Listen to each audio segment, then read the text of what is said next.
Welcome to वेलाबल्स academy Islamabad. आज की हमारी वीडियो है presidential form of government.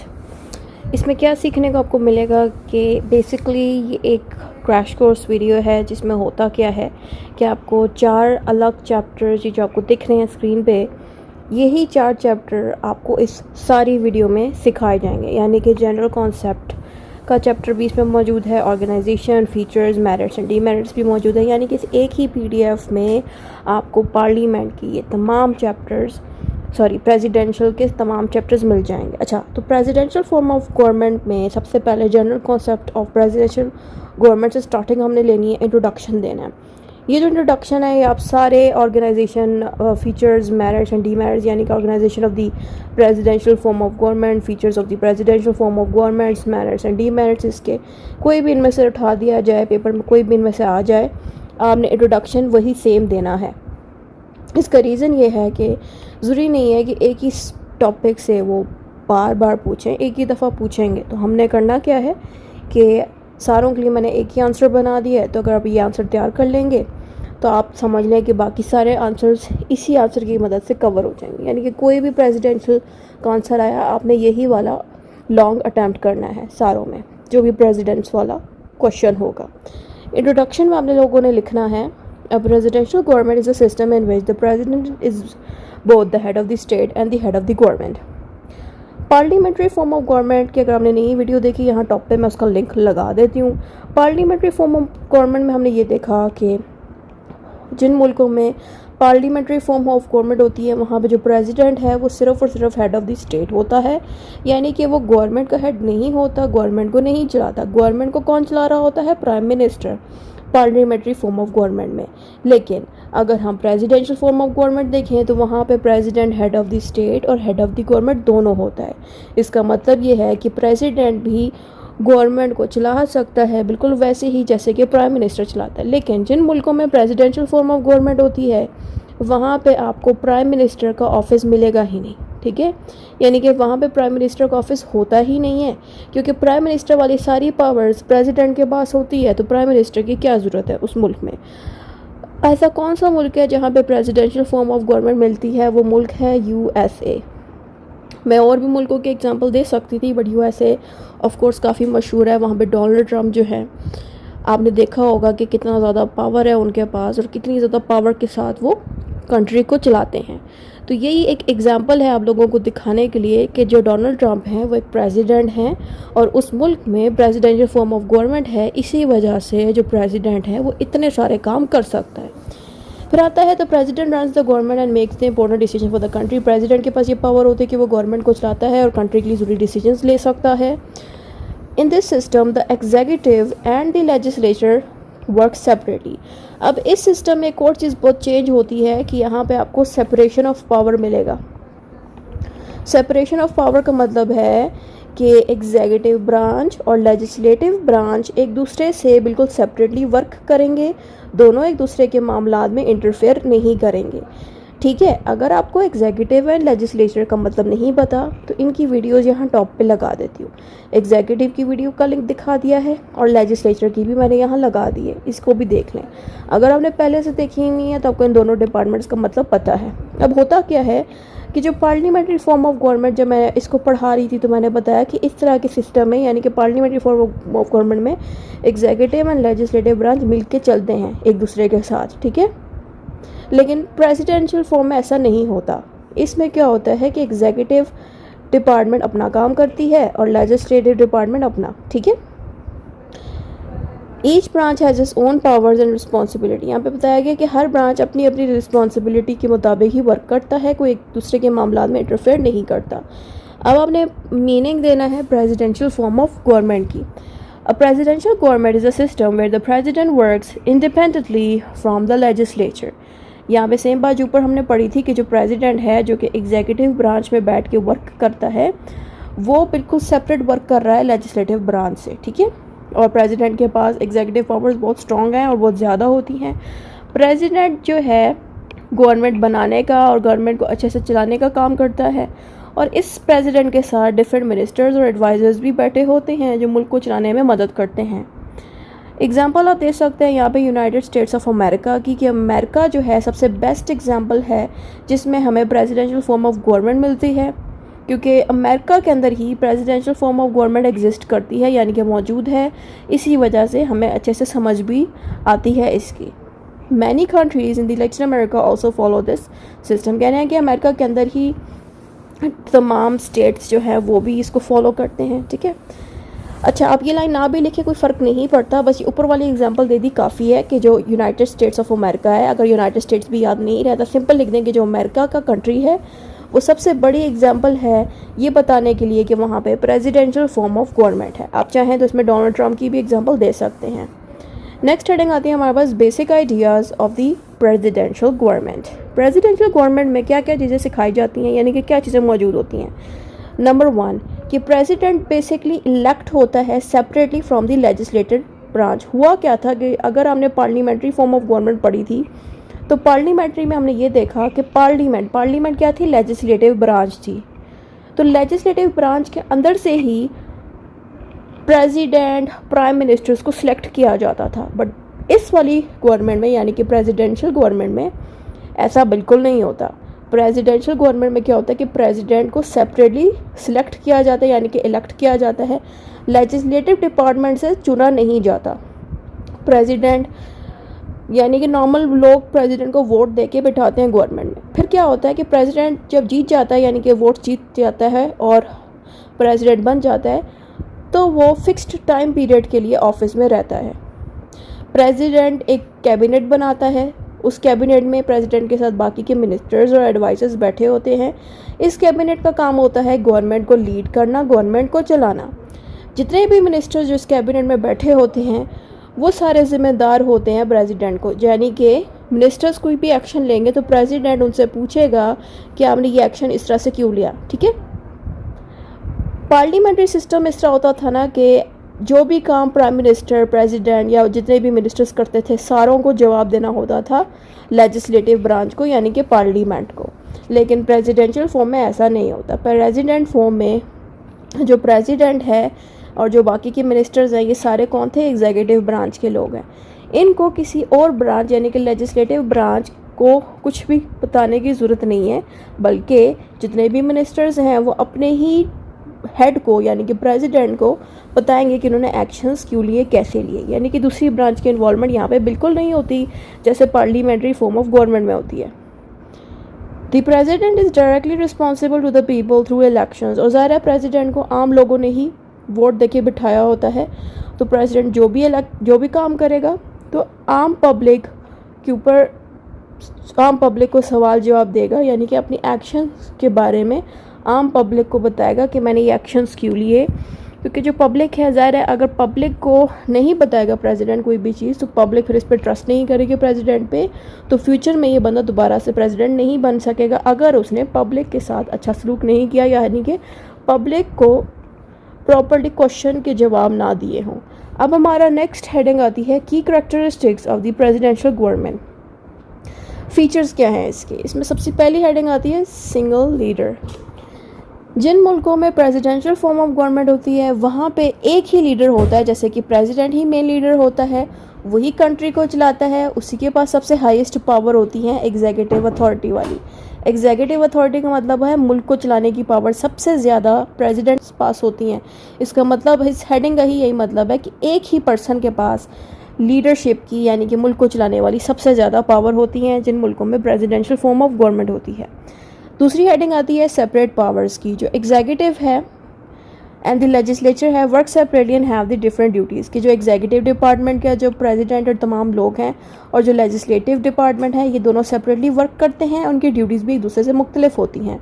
Fixed term का मतलब है कि प्रेसिडेंट जब अपनी पोस्ट पे आके बैठता है, ऑफिस में आके बैठता है, तो वो फिक्स्ड टाइम के लिए होता है और इतने आराम से बेवजह प्रेसिडेंट को नहीं निकाला जाता जब तक कि प्रेसिडेंट कोई ऐसा काम ना कर दे जो मुल्क के ख़िलाफ़, जैसे कि मिसकंडक्ट करें। मिसकंडक्ट का मतलब है बुरा रवैया रखना या कोई ऐसा काम करना जो प्रेसिडेंट के करैक्टर पे सूट ना करे, तो इस तरह के मामलात में निकाला जाएगा, वरना बेवजह प्रेसिडेंट को नहीं निकाला जाता। नेक्स्ट हेडिंग आती है डायरेक्ट इलेक्शंस की। प्रेसिडेंट को आम पब्लिक वोट दे के गवर्नमेंट में बिठाती है यहाँ पे ये कह रहे हैं कि इलेक्टोरल सिस्टम यहाँ पे मौजूद नहीं है। इलेक्टोरल सिस्टम आपको पार्लियामेंट्री सिस्टम में मिलेगा कि वहाँ पे क्या होता है कि आम पब्लिक क्या करती है कि किसी स्पेसिफिक पर्सन को वोट दे के गवर्नमेंट में बिठाते हैं और फिर वही पर्सन वोट जब जीत जाते हैं पार्लियामेंट यानी कि लेजिस्लेटिव डिपार्टमेंट में बैठते हैं और फिर वहाँ पे बैठने के बाद उसी डिपार्टमेंट के अंदर से किसी बंदे को प्राइम मिनिस्टर बनाया जाता है। यानी कि आम पब्लिक यहाँ पे वोट नहीं दे रही, आम पब्लिक क्या करती है, कुछ 3-4 बंदों को वोट देती है, फिर उसके बाद वो बंदे वोट लेने के बाद किसी डिपार्टमेंट यानी कि लेजिस्लेटिव डिपार्टमेंट में बैठते हैं, फिर वो खुद किसी को चुनते हैं एज अ किसी बंदे को चुनते हैं प्राइम मिनिस्टर बनाने के लिए, प्रेसिडेंट बनाने के लिए। लेकिन प्रेसिडेंशियल सिस्टम में ऐसा नहीं होता। प्रेसिडेंशियल सिस्टम में क्या होता है, आम पब्लिक प्रेसिडेंट को डायरेक्ट वोट दे के चुनती है, तो यहाँ पे कोई इलेक्टोरल सिस्टम नहीं होता। फिर आता है इंडिपेंडेंट कैबिनेट। कैबिनेट वो ब्रांच है जहाँ पे प्रेसिडेंट बैठा होता है और बाकी के मिनिस्टर्स बैठे होते हैं। तो कैबिनेट इंडिपेंडेंटली वर्क करती है। दूसरे डिपार्टमेंट जो है प्रेसिडेंट से सवाल जवाब नहीं करते, सिर्फ और सिर्फ उनके अपने ही डिपार्टमेंट का हेड जो कि प्रेसिडेंट है वही सवाल कर सकता है इस कैबिनेट में बैठे बाकी मिनिस्टर्स से कि उन्होंने क्या एक्शन लिया और क्यों। दूसरी चीज़ आती है check and balances. The president and the legislature can check each others powers to prevent misuse of authority. बेशक इनके मुल्क में सेपरेशन ऑफ पावर मौजूद है, लेकिन चेक एंड बैलेंस सिस्टम भी मौजूद है, जिससे क्या होता है कि प्रेसिडेंट यानी कि एग्जीक्यूटिव डिपार्टमेंट लेजिस्लेटिव डिपार्टमेंट से भी सवाल जवाब कर सकता है। वैसे ही लेजिस्लेटिव डिपार्टमेंट प्रेसिडेंट पे भी नज़र रखने के लिए कोई ना कोई चीज़ पूछ सकता है, ताकि दोनों ब्रांचेस कंट्रोल में रह सकें, कोई भी अपनी पावर्स को मिसयूज़ ना कर सके। इसी कॉन्सेप्ट को कहते हैं चेक एंड बैलेंस करना, यानी कि एक दूसरे पे चेक करना, फिर इस सिस्टम को बैलेंस में रखना ताकि कोई भी अपनी पावर्स को मिसयूज़ ना करे। फिर आती है हाउ प्रेसिडेंशियल गवर्नमेंट वर्क्स। ये नेक्स्ट हेडिंग है, इसमें बताना है प्रेसिडेंशियल गवर्नमेंट वर्क कैसे करती है। सबसे पहली हेडिंग आती है इलेक्शन के। आम पब्लिक वोट देती है प्रेसिडेंट को। जैसे ही वो बंदा प्रेसिडेंट जिसको ज़्यादा वोट्स मिल जाते हैं वो एक फ़िक्स्ड टाइम पीरियड के लिए गवर्नमेंट में प्रेसिडेंट बन के वर्क करता है। फिर आता है फॉर्मेशन ऑफ द गवर्नमेंट। जो पर्सन प्रेसिडेंट बनता है वो अपनी मर्ज़ी के हिसाब से गवर्नमेंट डिज़ाइन कर सकता है और कैबिनेट में बैठने के लिए मिनिस्टर्स और बाकी के लोगों को सिलेक्ट कर सकता है ये प्रेसिडेंट। फिर आता है इंडिपेंडेंट लीडरशिप। ये इंडिपेंडेंटली प्रेसिडेंट वर्क करता है, यानी कि डिसीजंस इंडिपेंडेंटली लेता है। कोई भी लेजिस्लेटिव डिपार्टमेंट का बंदा प्रेसिडेंट के डिसीजंस में इंटरफेयर नहीं करेगा। फिर आता है अकाउंटेबिलिटी। अकाउंटेबिलिटी का मतलब है जिम्मेदार ठहराना। प्रेसिडेंट अपनी तमाम एक्शंस के लिए रिस्पॉन्सिबल है और आम पब्लिक को बताएगा कि इसने ये एक्शंस क्यों लिए, क्योंकि अगर प्रेसिडेंट ने आम पब्लिक के साथ कोऑपरेट नहीं किया तो बाद में अगर प्रेसिडेंट निकाल दिया जाए अपने ऑफिस से अपना टाइम पूरा करने के बाद, तो फ्यूचर में आम पब्लिक फिर इसको वोट्स नहीं देगी। फिर आगे आता है limited dependence. The president and the legislature do not depend on each other for survival which provide stability. जिन मुल्कों में प्रेसिडेंशियल फॉर्म ऑफ गवर्नमेंट है वहाँ पे प्रेसिडेंट का डिपार्टमेंट और जो लेजिस्लेचर का डिपार्टमेंट है एक दूसरे पे डिपेंड नहीं करते। इसी वजह से इन मुल्कों की जो गवर्नमेंट है वो बहुत स्टेबल होती है। अब हमारा नेक्स्ट चैप्टर इसके अंदर आ जाता है organization of the presidential government. इसमें सबसे पहली हेडिंग आती है तो प्रेसिडेंट की। प्रेसिडेंट लिखने के बाद नेक्स्ट हेडिंग देनी है role of the president. President का ये रोल है कि ये एग्जीक्यूटिव डिपार्टमेंट का चीफ होता है। चीफ हम नॉर्मली उस बंदे को कहते हैं जिसके पास सबसे ज़्यादा पावर्स हो या जो सबसे ज़्यादा बड़ा हो, उसके लिए हम चीफ यूज़ करते हैं। तो जो प्रेसिडेंट है वो एग्जीक्यूटिव डिपार्टमेंट का चीफ होता है और गवर्नमेंट को लीड यानी कि चलाने का काम करता है। फिर इसी के अंदर नेक्स्ट हेडिंग आती है main powers of the president. President की वैसे काफ़ी पावर्स होती हैं बट हम यहाँ पे 4 डिस्कस करेंगे। पहली है appoints ministers and important officials. President की सबसे पहली पावर है कि तमाम मिनिस्टर जो उसके साथ कैबिनेट में बैठेंगे उनको अपॉइंट करता है और जितने भी मिनिस्टर्स हैं और ऑफिसर्स हैं उनकी इम्पोर्टेंट पावर्स और ड्यूटीज़ उनको बताता है। उसके अलावा लॉज इम्प्लीमेंट और गवर्नमेंट पॉलिसीज़ बनाने का काम करता है। वैसे तो लॉज लेजिस्लेटिव डिपार्टमेंट बनाता है लेकिन वहाँ पे भी थोड़ी बहुत इन्वॉल्वमेंट ये करता है और डिफरेंट पॉलिसीज़ भी बनाता है। पॉलिसीज़ का मतलब है कि गवर्नमेंट किस तरह चलाई जाएगी, ये तमाम पॉलिसीज़ प्रेसिडेंट ही बनाता है। Represents the country in foreign relations. President क्या करता है, दूसरे मुल्कों में जाके अपनी कंट्री के बारे में बताता है। Can veto laws passed by the legislature. President के पास वीटो की पावर्स होती हैं। वीटो का मतलब होता है कोई भी लॉ को कैंसिल करना, ठीक है। कैंसिल करने वाली पावर प्रेसिडेंट के पास होती हैं, यानी कि कोई लॉ अगर प्रेसिडेंट को सही नहीं लग रहा जो कि लेजिस्लेटिव डिपार्टमेंट ने बनाया हो, उसको ये वीटो कर सकता है। नेक्स्ट हेडिंग आपने देनी है द कैबिनेट की। इसमें कैबिनेट के बारे में बताना है। सबसे पहली हेडिंग इसमें आती है composition of the cabinet. Cabinet members are appointed by the president. कह रहे हैं कि कैबिनेट के तमाम मेंबर्स प्रेसिडेंट की वजह से अपॉइंट होते हैं। ये बात हमने ऊपर भी पढ़ी थी।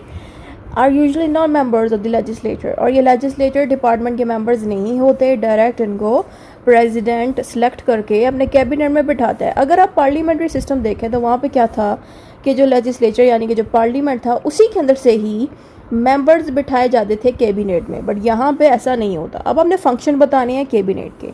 कैबिनेट का ये फंक्शन होता है कि प्रेसिडेंट को एडवाइस करे कि जो भी मैटर है या कोई भी इंपॉर्टेंट इशू है या मैटर है उस पर ये एडवाइस करते हैं प्रेसिडेंट को। उसके अलावा गवर्नमेंट के डिफरेंट डिपार्टमेंट को संभालने का काम करते हैं, और उसके अलावा डिफरेंट पॉलिसीज़ बनाने में भी इम्प्लीमेंट कराने का काम करते हैं। इम्प्लीमेंट कराने का मतलब है लोगों पे अमल करवाते हैं ये तमाम मिनिस्टर्स जो बैठे होते हैं कैबिनेट के अंदर। Cabinet members work under the president and are responsible only to the president. Cabinet के मेंबर्स प्रेसिडेंट के अकॉर्डिंग ही वर्क करते हैं, और जो भी एक्शन लेंगे कैबिनेट के तमाम मेंबर्स उनको प्रेसिडेंट को जवाब देना पड़ेगा। अब हमारी नेक्स्ट इसमें हेडिंग देनी है लेजिस्लेचर की। The role of the legislature की हेडिंग देनी है कि जो लेजिस्लेचर है उसकी क्या रिस्पॉन्सिबिलिटी यहाँ पे आती है। लेजिस्लेचर का आप सबको पता है लॉ बनाने का इदारा है, तो आपने लिखना है making the laws, approving the national budget, controlling government spending. यानी कि जो नेशनल बजट है, नेशनल बजट का मतलब है जो मुल्क पे खर्चा आ रहा है या कोई खर्चा करना है गवर्नमेंट ने किसी चीज़ पे, किसी प्रोजेक्ट पे, जैसे कि कोई सड़क बन रही है या कोई भी काम हो, तो उसको अप्रूव करने का काम ये करती है। उसके अलावा गवर्नमेंट जो है यानी कि जो एग्जीक्यूटिव डिपार्टमेंट है उसमें जो प्रेसिडेंट है उसने कितने पैसे फ़लाँ काम में इन्वेस्ट करने हैं, ये सारा कुछ भी लेजिस्लेटिव डिपार्टमेंट डिसाइड करती है। इंडिपेंडेंस फ्रॉम एग्जीक्यूटिव, लेजिस्लेचर जो है वो सेपरेटली इंडिपेंडेंटली वर्क करती है, और जो लेजिस्लेटिव के जो मेंबर्स हैं वो प्रेसिडेंट को इतने ईजिली रिमूव नहीं कर सकते उसके ऑफिस से। अब हमारे पास यहाँ पे जो दूसरी हेडिंग बनती है वो है जुडिशरी की। जुडिशरी का तो आप सबको पता है, जो भी कोर्ट्स हैं उन सबको हम जुडिशरी कहते हैं। आपने बताना है जुडिशरी का क्या रोल है। जुडिशरी का ये रोल है कि जो भी लॉज बनाता है लेजिस्लेटिव डिपार्टमेंट उसको इंटरप्रिटेट करने का काम करती है जुडिशरी। इंटरप्रिटेट का मतलब है लॉ को आसान करना इस तरह से कि ईज़िली वो लॉ समझ आ सके। ये काम सिर्फ़ और सिर्फ जुडिशरी यानी कि जजेस कर सकते हैं। और जुडिशरी का मतलब है कि कंट्री को जस्टिस पहुंचाना, यानी कि कंट्री के तमाम लोगों को इंसाफ पहुंचाने का काम भी जुडिशरी करती है। ठीक है, अब आपने थोड़े से फंक्शन इसके बता देने हैं। अगर आप जुडिशरी का पोर्शन थोड़ा सा डिटेल में लिखना चाहते हैं तो जुडिशरी की मैं वीडियो यहाँ टॉप पे लगा देती हूँ, वो कंप्लीट वीडियो जुडिशरी के ऊपर है, तो वहाँ से जाके आप देख सकते हैं। तो यहाँ पे पहला फंक्शन है हमारे पास रिव्यू लॉज, यानी कि जो भी लॉज बनाता है लेजिस्लेटिव डिपार्टमेंट उसको चेक यानी कि रिव्यू करने का काम करता है, ताकि देख सके कि वो जो लॉ है वो कॉन्स्टिट्यूशन के अकॉर्डिंग है कि नहीं। क्योंकि कॉन्स्टिट्यूशन को बहुत रिस्पेक्ट देता है वो मुल्क। कॉन्स्टिट्यूशन होता क्या है, कॉन्स्टिट्यूशन बेसिकली एक ऐसी किताब है जो मुल्क को चलाती है। हर मुल्क का एक कॉन्स्टिट्यूशन है, पाकिस्तान का भी है, अमेरिका का भी है, हर मुल्क का है। ठीक है, तो कॉन्स्टिट्यूशन के अकॉर्डिंग कोई भी लॉ अगर नहीं होगा लेजिस्लेटिव डिपार्टमेंट का तो जुडिशरी उन लॉज को कैंसिल कर देगी, हटा देगी। फिर आता है प्रोटेक्ट द सिटीजन्स राइट। इनका मेन काम होता है आम सिटीजन्स के राइट्स को प्रोटेक्ट करना। Settles disputes between the institutes. यहाँ पे किन इंस्टीट्यूट्स की बात हो रही है, यहाँ बात हो रही है एग्जीक्यूटिव, लेजिस्लेटिव डिपार्टमेंट की और बाकी डिपार्टमेंट की। तो इन इदारों में, इन इंस्टीट्यूट्स में अगर कोई लड़ाई लग जाए, उस लड़ाई को, डिस्प्यूट को भी सेटल करने का काम यही करती है। सेटल मीन्स कि लड़ाई को ख़त्म करना। अब हमारी दूसरी जो चैप्टर है वो है features of the presidential system. Features का मतलब है क्वालिटीज़। ठीक है, तो क्वालिटीज़ क्या हैं प्रेसिडेंशियल सिस्टम की, वो आपने लिखनी है। सबसे पहली हेडिंग इसमें देनी है इलेक्शंस ऑफ द प्रेसिडेंट की। सबसे पहली हेडिंग आपने इलेक्शन ऑफ प्रेसिडेंट की जब दे दी, फिर मज़ीद हेडिंग देनी है डायरेक्ट और इनडायरेक्ट की। आपने बताना है कि प्रेसिडेंट ज़ाहिर डायरेक्टली इलेक्ट होता है आम पीपल से, जो आम पब्लिक है वही डायरेक्टली वोट देके प्रेसिडेंट को चुनती है, इनडायरेक्टली नहीं सिलेक्ट किया जाता। ठीक है, आप इसमें एग्जांपल दे सकते हैं यूनाइटेड स्टेट्स की, क्योंकि जो यूनाइटेड स्टेट्स है यानी कि जो अमेरिका है वहाँ पे डायरेक्टली इलेक्शंस में यानी कि आम पब्लिक डायरेक्टली वोट देके अपना प्रेसिडेंट चुनते हैं। तो यहाँ पे अब यूएस के अमेरिका की एग्जांपल दे दें, फिर आप इंपॉर्टेंस बताएं इलेक्शन की। This method gives the president strong public support and legitimacy. यहाँ पे ये कह रहे हैं कि जब आम पब्लिक ही प्रेसिडेंट को चुनेगी तो वो प्रेसिडेंट खुद को बड़ा स्ट्रॉन्ग समझेगा क्योंकि उसके पास आम पब्लिक की सपोर्ट होगी और लेजिटिमेसी होगी। लेजिटिमेसी का मतलब है लॉ इस चीज़ को अप्रूव करता है, ठीक है। यानी कि अगर प्रेसिडेंट ये कहे कि मैं बड़ा स्ट्रांग हूँ तो इसमें कुछ गलत नहीं है क्योंकि उसको आम पब्लिक सपोर्ट दे के, ज़ाहिर है आम पब्लिक ने उसको वोट दे के प्रेसिडेंट बनाया, तो ज़ाहिर है आम पब्लिक की सपोर्ट भी है इसके साथ, तो लॉ भी इस चीज़ को अप्रूव मानता है यानी कि सही मानता है, ठीक है। अब नेक्स्ट हेडिंग देनी है tenure of the president. Tenure का मतलब है कितने अरसे के लिए एक प्रेसिडेंट अपने ऑफिस में रह सकता है। Fixed term, the president serves for a fixed period and can not be removed easily. कि प्रेसिडेंट जो है एक फ़िक्स्ड टाइम पीरियड के लिए रहता है अपने इदारे में, जितना टाइम पीरियड कॉन्स्टिट्यूशन की किताब में लिखा जाता है कि ये जो इदारे का बंदा है ये इतने से इतने वक्त के लिए रह सकता है अपने ऑफिस में, ये कॉन्स्टिट्यूशन में मेंशन्ड होता है, ठीक है। और किसी भी प्रेसिडेंट को इस तरह से अचानक निकाला नहीं जा सकता। ये बात इसके लास्ट लाइन में लिखी है। फिर क्या कहते हैं इम्पीचमेंट प्रोसेस। इम्पीचमेंट का मतलब है रिमूवल, यानी कि किसी भी प्रेसिडेंट को रिमूव अगर करना है, इम्पीचमेंट उसकी करनी है, तो उसका क्या प्रोसेस है आपने बताना है। जो प्रेसिडेंट है वो वैसे तो रिमूव नहीं किया जा सकता, लेकिन अगर उसको रिमूव करना है तो बहुत ज़्यादा डिफ़िकल्ट लॉ के प्रोसीजर्स को यूज़ करना पड़ेगा। यहाँ पे बात ये हो रही है कि अगर प्रेसिडेंट को किसी भी रीज़न से रिमूव करना है तो रिमूव करना बड़ा मुश्किल होगा और बहुत ही मुश्किल किस्म के लॉस पास कराने पड़ेंगे, बहुत ज़्यादा हंगामा क्रिएट होगा। तो ये बात यहाँ पे लिखी है। नेक्स्ट हेडिंग आपने देनी है separation of power. Separation of power दोबारा से इन हेडिंग में भी आपको लिख देना है, जैसे मैंने ऊपर एक्सप्लेन किया कि सेपरेशन ऑफ पावर बहुत ज़्यादा होती है ऐसे मुल्कों में जहाँ पे प्रेसिडेंशियल फॉर्म ऑफ गवर्नमेंट है। तो यहाँ पे क्या होता है, एग्जीक्यूटिव डिपार्टमेंट और लेजिस्लेटिव डिपार्टमेंट सेपरेटली वर्क करते हैं, ठीक है। इनके फंक्शंस भी एक दूसरे से डिफरेंट होते हैं। जैसे कि एग्जीक्यूटिव डिपार्टमेंट का काम है गवर्नमेंट को एडमिनिस्टर करना, यानी कि गवर्नमेंट को संभालना, गवर्नमेंट को चलाना। लेजिस्लेटिव डिपार्टमेंट का काम है लॉज बनाना, ठीक है। तो इस तरह से इनकी पावर्स डिफरेंट होती हैं। Possibility of rival parties. The president and the legislative majority may belong to a different political party. यहाँ पे कह रहे हैं कि legislative department में जो members बैठे होंगे, ज़ाहिर है क्या पता वो different political party के हों, क्या पता president के members different political party के हों। इसको आसान करके समझाती हूँ। जैसे कि parliamentary system जो दूसरा वाला था, उसमें क्या होता है, legislative department जिसका नाम है parliament, ठीक है। तो पार्लियामेंट जो कि लेजिस्लेटिव ब्रांच है, उसी के अंदर से जो मेंबर्स होते हैं उन्हीं को बिठाया जाता है एग्जीक्यूटिव के डिपार्टमेंट में, ठीक है। तो जाहिर है अगर पार्लियामेंट में सारे पीटीआई के मेंबर्स होंगे, पीटीआई की पॉलिटिकल पार्टी के मेंबर्स होंगे, तो अगर वो पार्लियामेंट यानी कि लेजिस्लेटिव ब्रांच में है तो वही वाले पार्टी के बंदे क्या होंगे, एग्जीक्यूटिव ब्रांच में भी मौजूद होंगे। लेकिन प्रेसिडेंशियल सिस्टम में ऐसा नहीं होता। अगर लेजिस्लेटिव ब्रांच, चाहे वो पार्लियामेंट या कोई भी लेजिस्लेटिव ब्रांच का इदारा है, उसमें पॉलिटिकल पार्टी अगर नून लीग की है तो एग्जीक्यूटिव ब्रांच ज़ाहिर अलग से वर्क करती है। तो एग्जीक्यूटिव ब्रांच में क्या पता पीटीआई की पार्टी हो। मैं पाकिस्तान की एग्जांपल देखिए इसलिए बता रही हूँ ताकि आप लोगों को ये लाइन अच्छे से समझ आ जाए। अब नेक्स्ट आती है पोजीशन ऑफ द मिनिस्टर्स। जितने भी मिनिस्टर जो कि एग्जीक्यूटिव डिपार्टमेंट में बैठे होते हैं, इनका क्या काम है। सबसे पहली हेडिंग आती है सॉलिटेरी एग्जीक्यूटिव। सॉलिटेरी एग्जीक्यूटिव कौन होते हैं, the president is the single executive authority. Solitary का मतलब होता है कि एक ही बंदा जिसके पास सारी पावर्स हों। आप इसकी जगह कोई और हेडिंग भी दे सकते हैं जो भी आपको आसान लगे, ठीक है। तो इस हेडिंग में यहाँ पे मैंने लिखा है कि प्रेसिडेंट जो है सिंगल पर्सन है जिसके पास सारी एग्जीक्यूटिव अथॉरिटी होती है, सारी एग्जीक्यूटिव पावर्स होती हैं। अगर हम बात करें मिनिस्टर्स की तो ज़ाहिर है मिनिस्टर्स को भी प्रेसिडेंट अपॉइंट करता है जैसा प्रेसिडेंट का दिल करे। अब मिनिस्टर्स का रोल ये होता है कि जितने भी गवर्नमेंट की पॉलिसीज़ हैं उनको इम्प्लीमेंट करने का काम करती है। तो बेसिकली आपने एक चीज़ नोट की होगी कि तमाम हेडिंग्स जो बार बार आ रही हैं वही आ रही हैं जो हम ऑलरेडी स्टार्टिंग से डिस्कस कर चुके हैं, वही चीज़ें बार बार रिपीट हो रही हैं, ठीक है, ताकि वैसे भी ये मैंने खुद रिपीट नहीं किया, जितनी भी अगर किताबें अगर आप लोग देखें सब जगह पे बातें इस तरह से रिपीट हो रही हैं, ठीक है। तो उसी वजह से मैंने भी रिपीट कर दिया ताकि स्टूडेंट के लिए ईजी रहे। नेक्स्ट हेडिंग आती है systems of check and balance. अब चेक एंड बैलेंस ऑलरेडी हमने पढ़ लिया है, उसको दोबारा से हमने दूसरी हेडिंग बना के लिखना है, system of check and balance. इसमें आपने बताना है कि चेक एंड बैलेंस कैसे होता है।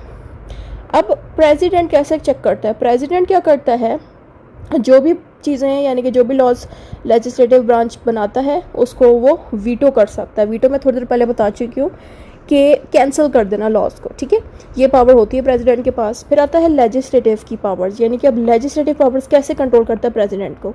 लेजिस्लेचर क्या करता है कि जो भी प्रेसिडेंट फाइनेंशियल मैटर्स या फिर पॉलिसीज़ अगर बनाना चाहे वहाँ पे लेजिस्लेचर कंट्रोल करेगा प्रेसिडेंट को। फिर आता है role of political parties. Political parties help coordinate between the executive and legislature. सारा पॉलिटिकल सिस्टम है, पॉलिटिक्स का सिस्टम है, तो पॉलिटिकल पार्टी जैसे कि नून लीग, पीटीआई, इस तरह की पार्टीज़ तो हर मुल्क में होंगी, तो वो भी बहुत रोल अदा करती हैं इस तरह के डिपार्टमेंट्स को कंट्रोल में रखने के लिए। अब हमारा नेक्स्ट चैप्टर आता है, वो है merits and demerits of the presidential system.